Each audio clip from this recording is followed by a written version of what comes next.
Assalamualaikum warahmatullahi wabarakatuh. Sahabat muslim, pemirsa Islamic Corner dimanapun Anda berada. Pada video kali ini kita akan membicarakan tentang 10 tokoh sahabat Nabi yang memperoleh jaminan masuk surga. Mereka adalah yang pertama Abu Bakar As-Siddiq, Umar bin Khattab, Utsman bin Affan, Ali bin Abi Thalib, Zubair bin Awam, Sa'ad bin Abi Waqqas, Abu Ubaidah bin Al-Jarrah, Abdurrahman bin Auf, Talhah bin Ubaidillah, Sa'ad bin Zaid. Video ini akan kami bagi menjadi 10 video pendek yang bercerita tentang biografi ringkas dari masing-masing mereka. Dalam video bagian pertama ini kita akan membahas tentang Sayyidina Abu Bakar As-Siddiq radhiyallahu anhu. Abu Bakar As-Siddiq nama lengkapnya adalah Abdullah bin Utsman bin Amir bin Ka'ab At-Taimi Al-Quraisy. Sebelum masuk Islam, ia bernama Abdul Ka'bah. Lalu Rasulullah menamainya Abdullah. Beliau digelari As-Siddiq dengan makna yang membenarkan. Biasa dipanggil Abu Bakar. Selain itu juga beliau digelari dengan Al-Atiq.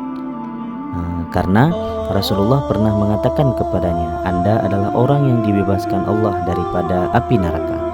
Ada pula yang berpendapat beliau digelari Al-Atiq karena ketampanan wajahnya, atau karena saking banyaknya hamba sahaya yang dimerdekakan oleh beliau seperti Bilal bin Rabah dan lain-lainnya. Beliau lahir di Mekah 2 tahun beberapa bulan setelah kelahiran Nabi Muhammad SAW. Beliau berkulit putih, kurus, matanya cekung, badannya bungkuk, rambutnya lebat dan suka menyembir rambutnya dengan bahan pewarna al-hinna dan ketam. Seorang laki-laki tua dari suku Al-Az, Yaman, pernah menyampaikan kepada Abu Bakar berita tentang dekatnya waktu akan diutusnya Nabi akhir zaman. Ia adalah orang yang pertama yang menolong dan membenarkannya. Berita yang sama pernah disampaikan oleh Waraqah bin Naufal kepadanya. Abu Bakar adalah laki-laki pertama yang beriman kepada Rasulullah. Tentang keislamannya, Rasulullah SAW pernah bersabda, "Tidak kuajak seorang pun masuk Islam, melainkan ia ragu dan bimbang, kecuali Abu Bakar. Ia tidak ragu dan bimbang ketika kusampaikan kepadanya." Hadis riwayat Ibnu Ishaq. Tercatat beberapa nama sahabat yang masuk Islam melalui tangannya. Di antara mereka adalah Zubair bin Awam, Utsman bin Affan, Abdurrahman bin Auf, Sa'ad bin Abi Waqqas, Talhah bin Ubaidillah, dan Abu Ubaidah bin Al-Jarrah. Mereka semua termasuk orang-orang yang mendapatkan garansi masuk surga alias jaminan untuk masuk surga oleh Rasulullah. Abu Bakar adalah salah seorang daripada 10 sahabat yang memperoleh jaminan masuk surga. Ia pernah memerdekakan 7 orang budak dan mereka semua pernah disiksa karena memperjuangkan Islam. Ketujuh budak tersebut adalah Bilal bin Rabah, Amir bin Fuhairah, Zunairah, Nahdiyah dan putrinya, Jariyah binti Muammil, dan Ummu Ubais. Tatkala Abu Bakar bersiap-siap untuk berhijrah ke Habasyah, Ethiopia, dan ia sudah jauh dari kota Mekah, tiba-tiba ia bertemu dengan Ibnu Dugnah, pemuka suku Al-Ahabis. "Hendak kemana kamu pergi wahai Abu Bakar?" tanya Ibnu Dugnah.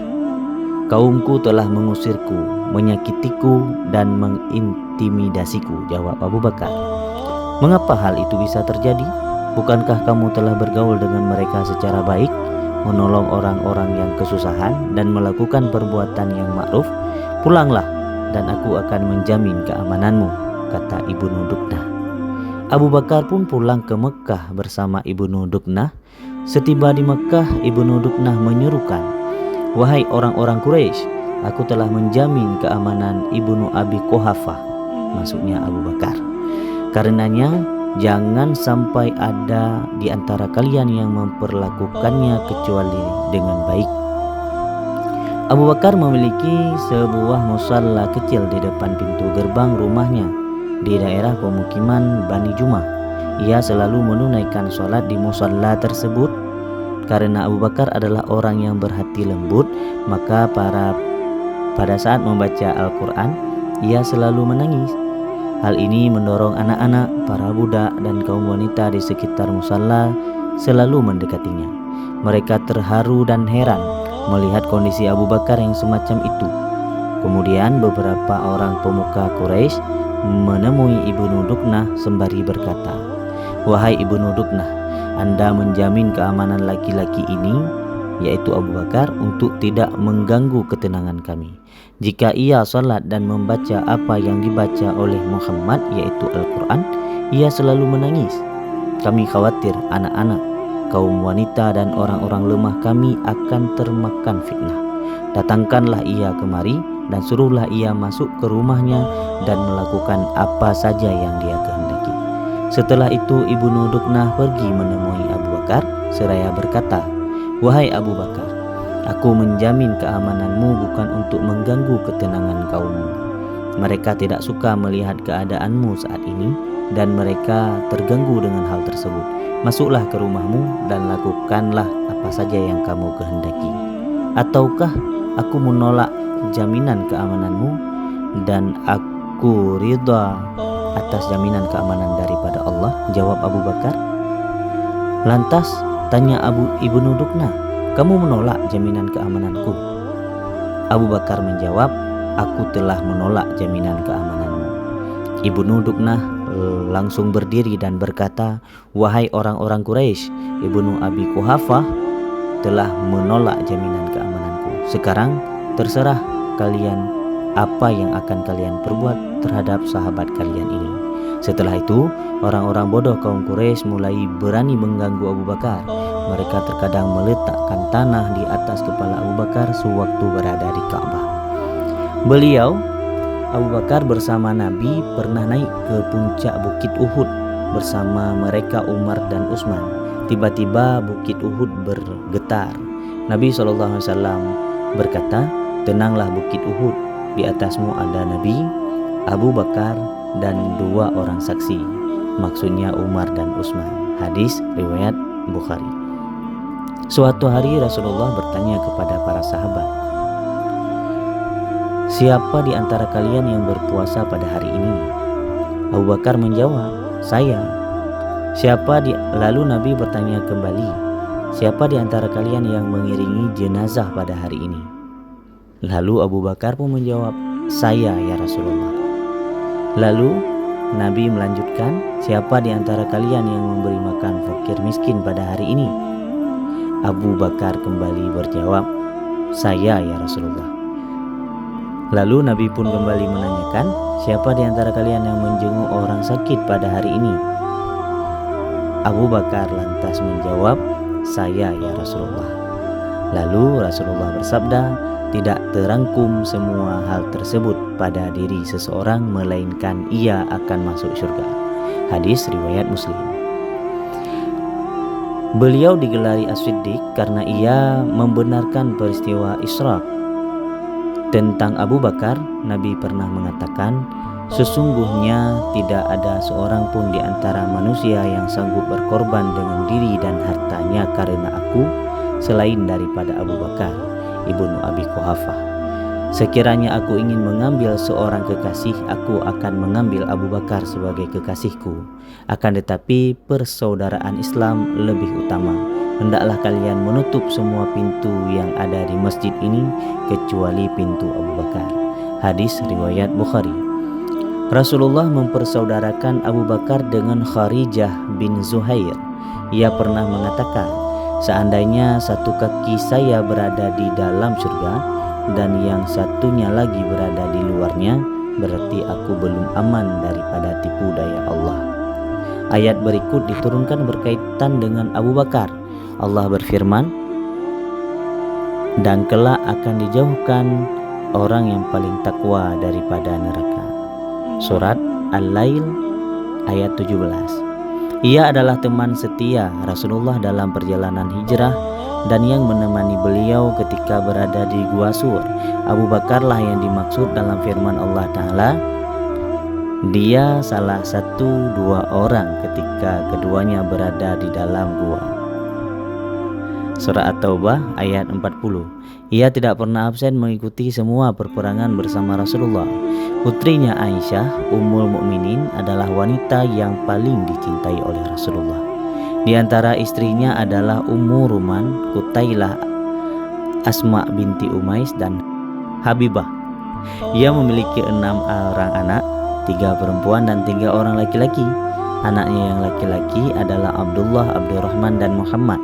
Anaknya yang perempuan adalah Asma, Aisyah, dan Kulsum. Abu Bakar adalah amir yang pertama kali haji dalam Islam dan orang yang pertama menjadi imam sholat pasca wafatnya Nabi SAW. Setelah Nabi SAW wafat, kaum muslimin mengalami kegoncangan. Abu Bakar dengan tegas mengatakan, barang siapa di antara kalian yang menyembah Muhammad, maka sesungguhnya Muhammad telah mati. Dan barang siapa menyembah Allah, maka sesungguhnya Allah Maha Hidup, tidak mati. Allah telah meneguhkan hati kaum muslimin berkat pernyataannya ini. Pada tahun 11 Hijriah, kaum muslimin memilihnya menjadi pengganti pertama Rasulullah. Pidato politik pertamanya setelah diangkat menjadi khalifah berbunyi, "Aku diangkat menjadi khalifah kalian, bukan berarti aku yang terbaik daripada kalian. Kalau aku memimpin dengan baik, maka bantulah aku. Jika aku salah, maka hendaklah kalian meluruskanku. Kejujuran adalah amanat dan kebohongan adalah khianat. Orang lemah di antara kalian adalah orang kuat menurut pandanganku, sampai aku menunaikan apa yang menjadi haknya. Orang kuat di antara kalian adalah orang lemah menurut pandanganku, hingga aku mengambil hak daripadanya." Beliau menjabat khalifah selama 2 tahun 3 bulan. Pada masa pemerintahannya, beliau berhasil mengumpulkan Al-Quran, memerangi orang-orang murtad dan orang-orang yang enggan membayar zakat. Pada masanya pula dimulai pembebasan wilayah-wilayah baru. Ia meriwayatkan 142 dari hadis Nabi SAW. Di antaranya, ia pernah menyampaikan kepada Nabi, "Ajarilah aku sebuah doa yang bermunajat dengannya di dalam sholatku." Lalu Rasulullah bersabda, "Katakanlah, ya Allah, sesungguhnya aku telah menganiaya diriku dengan aniaya yang banyak dan tidak ada yang mengampuni dosa selain Engkau. Maka berilah aku ampunan dari sisimu dan kasihilah aku. Sesungguhnya Engkau Maha Pengampun lagi Maha Pengasih." Hadis riwayat Al-Bukhari. Tentang Abu Bakar, Hasan ibnu Sabit pernah bersyair, "Jika kamu teringat suatu hajat dari saudaramu yang kamu percayai, maka ingatlah apa yang diperbuat oleh Abu Bakar.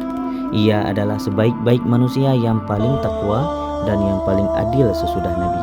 Ia pula yang paling menepati apa-apa yang diembannya.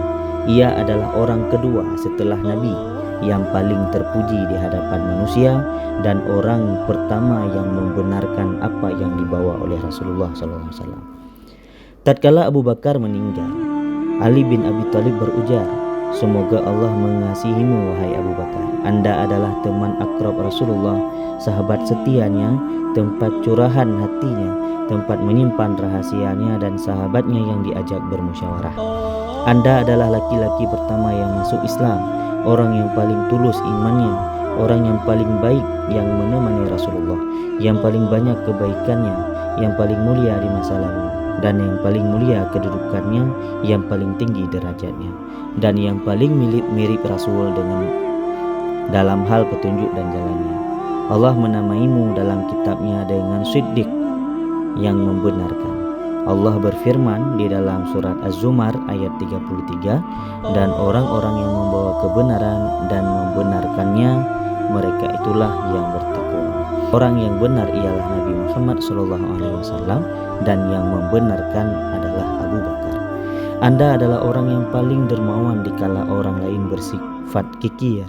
Anda telah menemani Nabi menghadapi berbagai kesulitan dikala orang lain berdiam diri. Anda telah menemani Nabi dengan setia di masa-masa kritis dan menggantikan beliau dengan baik dan menjalankan khilafah dengan baik.